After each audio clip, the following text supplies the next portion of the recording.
Olá, turminha do oitavo ano, estamos de volta. Então, nós vamos continuar a nossa aula sobre as rebeliões na América Ibérica, ou seja, na América Portuguesa, onde hoje é o Brasil. Por que essas rebeliões aconteceram naquela época? Porque nessa época aí que a gente está falando, o Brasil era colônia de Portugal. E os brasileiros não estavam contentes com os abusos do governo português aqui, né, na parte onde hoje é o Brasil. Por isso, as pessoas se rebelaram contra os demandos, né, da coroa portuguesa e fizeram várias rebeliões em várias regiões do Brasil. Nós já estudamos algumas, então, agora vamos estudar uma das mais importantes rebeliões dessa época, que foi a Inconfidência Mineira. Como o nome já diz, né? A Inconfidência Mineira aconteceu em Minas Gerais logo durante a decadência do ouro. O governo português queria que o Brasil mandasse por ano 100 arrobas de ouro para Portugal. No início até que eles conseguiam, mas depois isso foi ficando difícil, o ouro foi ficando cada vez mais escasso e o povo brasileiro não conseguia mandar para Portugal toda essa quantidade de ouro. Então, o governo português achava que os brasileiros estavam escondendo ouro para não mandar para Portugal. Por isso, resolveu cobrar forçadamente os impostos sobre o ouro, que naquela época chamava o quinto, que era uma quinta parte de tudo que era encontrado aqui na região das Minas, desde que não fosse menos do que 100 arrobas de ouro por ano. É muito ouro. Então, quando o ouro foi entrando em decadência, era impossível mandar essa quantidade de ouro. Às vezes eles nem encontravam mais isso. Então, como é que ia mandar isso para Portugal em forma de impostos? Mas o governo português continuou na sua, vamos dizer, pressão para que as pessoas do Brasil mandassem ouro para Portugal. Foi aí que eles decretaram a derrama. E o que era a derrama? A derrama era a cobrança forçada de impostos sobre o ouro. Então, aqui no Brasil, as pessoas já ficavam imaginando a chegada dos soldados a serviço de Portugal para entrar na casa das pessoas, tomar tudo que era de valor, incendiar suas casas, prisões e podia até ocorrer mortes. Então, alguns jovens, né, que tinham estudado na Europa voltaram para o Brasil com as ideias de libertação. Esses jovens geralmente eram filhos de grandes fazendeiros, pessoas ricas, mas como eram jovens, tinham ideias, vamos dizer assim, mais liberais. Não é? Então eles começaram a fazer planos para libertar o Brasil de Portugal. Eles se juntaram, né, fizeram um grupo de 12, incluindo Tiradentes, Joaquim José da Silva Xavier, que esse era o mais pobre do grupo. Ele nunca tinha estudado na Europa, o cargo dele aqui no Brasil era um alferes. Alferes é como se fosse um soldado da coroa portuguesa, mas ele também tinha a ideia de libertação. Então, eles se juntaram para colocar o movimento deles, né, para que o povo se rebelasse contra o governo português no dia da derrama, no dia que chegasse a cobrança forçada de impostos para o povo brasileiro, determinado pelo governo português. Então, eles iam para as ruas para agitar a população, para enfrentar esses soldados a serviço da coroa portuguesa. Entre esses inconfidentes, tinha um chamado Joaquim Silvério dos Reis. Joaquim Silvério dos Reis era um filho lá de um fazendeiro, que também cuidava dos negócios da família, e aí ele resolveu fazer um acordo com o governo de Minas Gerais, foi até o Visconde de Barbacena, que naquela época era o governador de Minas Gerais, e fez um acordo de delatar o grupo em troca do perdão de suas dívidas, porque ele também tinha dívidas com a coroa portuguesa. Então, o grupo foi delatado. Antes do dia da derrama, esses inconfidentes foram presos.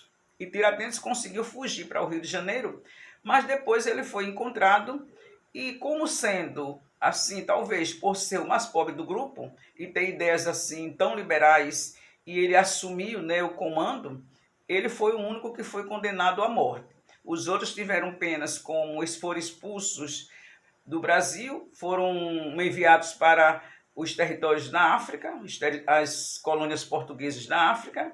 Outros tiveram prisão perpétua e só Tiradentes foi o único enforcado da história.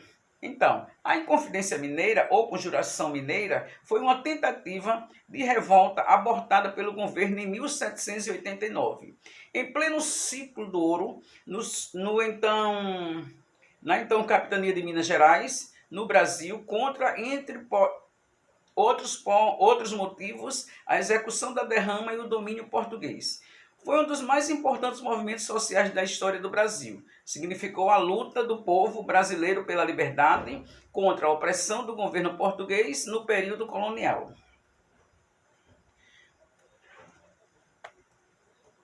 Bom, a Conjuração Mineira tinha vários objetivos.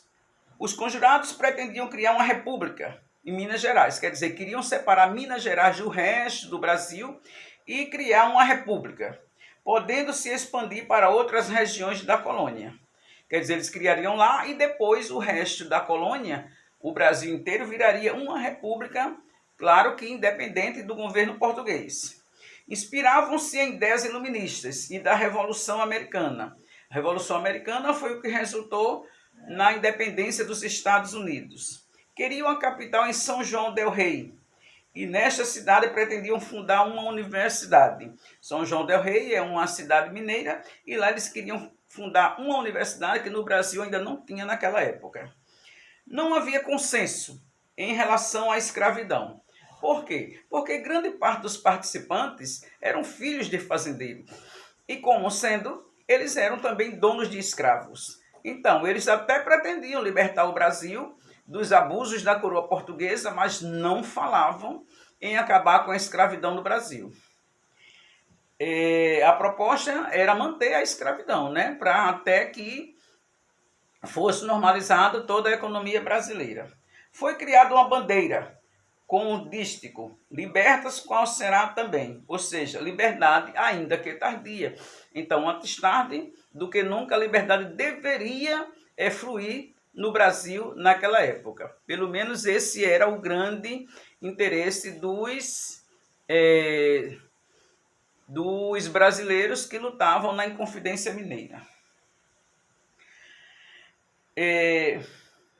Como eu já disse, né, a proclamação da República, o grande líder, né, de acordo com a história, foi Joaquim José da Silva Xavier, o Tiradentes. Ele tinha seu apelido de Tiradentes porque numa época em que o Brasil não tinha universidade nenhuma, principalmente de odontologia nem medicina, Tiradentes era aquele homem que tirava os dentes das pessoas quando estava infeccionado. Imagine a controvérsia. O Brasil, na época, era o maior produtor mundial de açúcar e as pessoas não cuidavam dos dentes. Resultado, eram dentes, vamos dizer assim, estragados, né? E não tinha um dentista que cuidasse. Então, Tiradentes, tinha outras pessoas também que faziam isso, eles tiravam os dentes das pessoas sem anestesia, né? Imagine a dor. Então, foi até hoje a gente tem medo de dentista, a herança dessa época, que os dentes eram tirados sem anestesia. Por isso, ele ganhou esse codinome de Tiradentes. Aí, a imagem de Tiradentes, quando ele era alferes, quando ele era um servidor da coroa portuguesa, ele fardado, e depois ele foi, José Joaquim da Silva Xavier Tiradentes participou da Inconfidência Mineira, um movimento iluminista brasileiro. Foi executado e esquartejado pelo governo português. Sua cabeça foi fincada em um poste em Vila Rica e em outras partes do campo foram expostas nas estradas da região. O governo português mandava fazer isso para que servisse de exemplo e as pessoas não ousassem desafiar a autoridade do governo português. Bom, outro grande movimento da época foi a Conjuração Baiana, ou Conjuração dos Alfaiates. Levou esse nome de Conjuração dos Alfaiates porque participava muita gente assim mais humilde. Alfaiates, que eram pessoas costureiros que faziam roupa para homens, trabalhadores do comércio, ex-escravos, essas pessoas que fizeram essa conjuração. Na verdade, o objetivo, a semelhança entre a conjuração baiana e dos alfaiates era livrar o Brasil dos demandos da coroa portuguesa. Mas ficava por aí. Por quê? Porque, ao contrário da Inconfidência Mineira, a conjuração baiana também lutava pelo fim da escravidão, mesmo porque grande parte da população baiana era escrava ou descendente de escravos. Em 8 de novembro de 1799, foram enforcados no Lago da Piedade os líderes da conjuração baiana, todos eles de classe popular: Lucas Dantas, Manuel Faustino, João de Deus e Luiz Gonzaga, todos mulatos, soldados ou alfaiates. Seus corpos foram também esquartejados e pendurados em várias partes da cidade. Então, tudo isso era para que as pessoas não lutassem para libertar o Brasil de Portugal. Esses homens que lutaram na época para libertar o Brasil de Portugal não conseguiram fazer a independência, mas plantou a sementinha na cabeça de todos os brasileiros que o Brasil deveria se livrar do domínio português. Então, de lá para cá, todo o processo de independência até chegar Dom Pedro I. Né? Com Dom Pedro I ou não, a independência do Brasil viria. Então, até aqui nós estudamos todas as rebeliões que aconteceram naquela época. Espero que vocês tenham entendido. Eu passei uma atividadezinha da página 57 e você vai ver que está um documento, né? Tem um texto referente a esse conteúdo e aí vocês vão ler o texto atentamente, vão analisar, vão colocar as questões no seu caderno, do jeito que a gente sempre pede, né, gente? Copiando, e depois vão responder a lápis. A gente vai debater essas questões na nossa aula online. Como eu já disse, as questões podem divergir desde que não fujam do contexto, não fujam do conteúdo. E vocês são muito criativos, bem inteligentes, bom desempenho nas atividades. Beijo grande e até a próxima.